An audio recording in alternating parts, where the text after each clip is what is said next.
സത്യം പറഞ്ഞു കഴിഞ്ഞാൽ തൊഴിലുറപ്പിന് പോയിട്ട് മക്കളെ നോക്കുന്ന സഹോദരിമാർക്ക് അല്ലെങ്കിൽ അമ്മമാർക്ക് ഇവിടൊക്കെ വെറും അപമാനാണ്. വല്ലാത്തൊരു കഥ തന്നെ. എന്താന്നല്ലേ കണ്ടോക്ക്. കണ്ടില്ലേ കോലങ്ങൾ കാണിച്ചു കൂട്ടുന്നത് നമ്മളെ രേണുസുതി. ഇപ്പൊ ഇവിടെ പറയുമ്പോൾ ചിലർ വന്നിട്ട് പറയും ആ കരി മേടിച്ചു കൊടുക്കുന്നത്, മണ്ണെണ്ണ മേടിച്ചു കൊടുക്കുന്നത്, ചോറ് വെച്ചു കൊടുക്കുന്നത് നീയാണോ എന്ന് ചോദിക്കും. അപ്പൊ അങ്ങനെയുള്ളവന്മാരോട് പറയാനുള്ളത് ഞാനൊന്നുമല്ല. പക്ഷേ ഈ പരിപാടിയൊക്കെ കാണിച്ചിട്ട് പൈസ ഉണ്ടാക്കി ആ മക്കളെ നോക്കുന്നതിലും ഭേദം ആ മക്കളെ വല്ല എത്തീങ്ങാനയിലോ അനാഥാലയത്തിലോ കൊണ്ടാക്കുന്നതാണ് നല്ലത്. അന്തസ്സായിട്ട് ആ മക്കൾ വളർന്നോളും.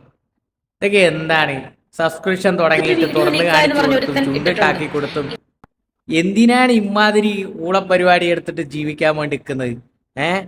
ഭർത്താവ് മരണപ്പെട്ട ഒരുപാട് സ്ത്രീകൾ നമ്മുടെ സമൂഹത്തിലുണ്ട്. അവർ അന്തസ്സായിട്ടാണ് ജീവിക്കുന്നത്. അന്തസ്സായിട്ട് ജോലിയെടുത്ത് പണിയെടുത്തിട്ടാണ് ജീവിക്കുന്നത്. ആരെ കൊണ്ട് ഒരു മോശം വാക്ക് പറയിപ്പിക്കാതെ. ഇത് മരണപ്പെട്ടു പോയ ഒരു ഭർത്താവിന്റെ പേരിൽ ഒരു പേര് വെച്ചിട്ട് എന്തൊക്കെ തോന്നിവാസങ്ങളാണ് കാണിച്ചു കൂട്ടുന്നത് കണ്ടില്ലേ?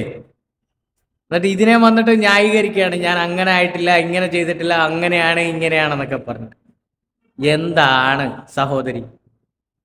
വല്ല പണിയെടുത്ത് ജീവിച്ചൂടെ? അല്ലെങ്കിൽ സോഷ്യൽ മീഡിയയിൽ വളരെ മാന്യമായിട്ട് വീഡിയോസ് ഒക്കെ ചെയ്തിട്ട് നിങ്ങൾക്ക് പൈസ ഉണ്ടാക്കാമല്ലോ. ഒരുപാട് ആൾക്കാർ ചെയ്യുന്നല്ലോ സോഷ്യൽ മീഡിയയിൽ. വീഡിയോ ചെയ്തിട്ട് നല്ല കണ്ടന്റുകളൊക്കെ ഇട്ട് വീഡിയോ ചെയ്തിട്ട് ഒരുപാട് ആൾക്കാർ പൈസ ഉണ്ടാക്കുന്നുണ്ട്. ഇതൊരുമാതിരി എന്താ പറയുക, മോശമായൊരു പരിപാടിയാണ്.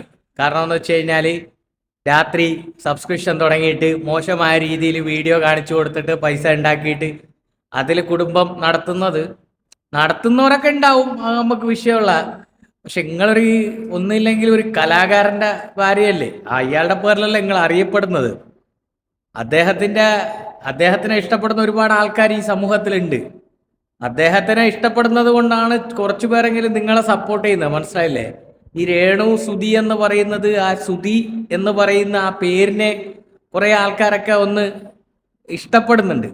കാരണം അകാലത്തിൽ പെട്ടെന്ന് മരണപ്പെട്ടു പോയ ഒരു കലാകാരൻ, ആ കലാകാരന്റെ കുടുംബം പെട്ടെന്ന് വഴിയാധാരമായപ്പോൾ ഒരുപാട് ആൾക്കാർ സഹായിക്കാൻ വേണ്ടി വന്നു. പലരും വീട് വെച്ച് തന്നു, പലരും സ്ഥലം തന്നു. ഒരു അച്ഛൻ സ്ഥലം തന്നു, വേറൊരു ഇക്ക വീട് വെച്ച് തന്നു. എന്നിട്ട് അവരെയൊക്കെ നിങ്ങൾ തള്ളിപ്പറഞ്ഞുകൊണ്ട് ഈ കാണിക്കുന്നതൊക്കെ വളരെ വളരെ വളരെ മോശമായിപ്പോയി, വളരെ ചീപ്പായിപ്പോയി. മനസ്സിലായല്ലേ? ഇത് നിങ്ങൾ കാണിക്കുന്നത് എന്താണ് ഈ സമൂഹത്തിന് കൊടുക്കുന്നത്? എത്രയേ സഹോദരിമാരെന്നറിയോ ഭർത്താവ് മരണപ്പെട്ടിട്ട് വളരെ അന്തസ്സായിട്ട് ജോലി ചെയ്ത് മക്കളെ നോക്കുന്നത്. ചിലർ സോഷ്യൽ മീഡിയയിൽ വളരെ ആക്റ്റീവായിട്ടുള്ളവരാണ്. മനസ്സിലായില്ലേ? അവരൊന്നും ഇമാതിരി പരിപാടിക്കൊന്നും പോകുന്നില്ല കേട്ടോ. അവരൊന്നും ഇമാതിരി ഈ തോന്നിവാസ പരിപാടി കാണിച്ചിട്ട് പൈസ ഉണ്ടാക്കാൻ വേണ്ടിയിട്ടൊന്നും നടക്കുന്നില്ല. ഇത് വളരെ ചീപ്പായിപ്പോയി, നാണക്കേട്, നാണം കെട്ട പരിപാടി. ഇതിന് നമ്മൾ വേറെ പണിയാ പറയുന്നത്. പക്ഷേ കുറെ ആൾക്കാർ കാണും, അതുകൊണ്ട് ഞാൻ ഇനി മോശമായിട്ടൊന്നും പറയുന്നില്ല. എന്തായാലും നന്നാവാൻ നോക്ക്. എന്നിട്ട് അന്തസ്സായിട്ടുള്ള പണിയെടുത്ത് കൂലിപ്പണിക്ക് പോയി കഴിഞ്ഞാൽ, എന്തിനു പറയണം, നമ്മുടെ നാട്ടിൽ ഈ വാർക്കപ്പണിക്ക് പോയി കഴിഞ്ഞാൽ ദിവസം കയ്യാലിന്, അതായത് ഹെൽപ്പറിന് 950 രൂപ കിട്ടും. ആ 950 രൂപ മതിയോടെ അന്തസ്സായിട്ട് ജീവിക്കാൻ വേണ്ടിയിട്ട് അത്യാവശ്യം ആൾക്കാർ അറിയുന്നില്ലേ, ഫേമസ് ആയില്ലേ?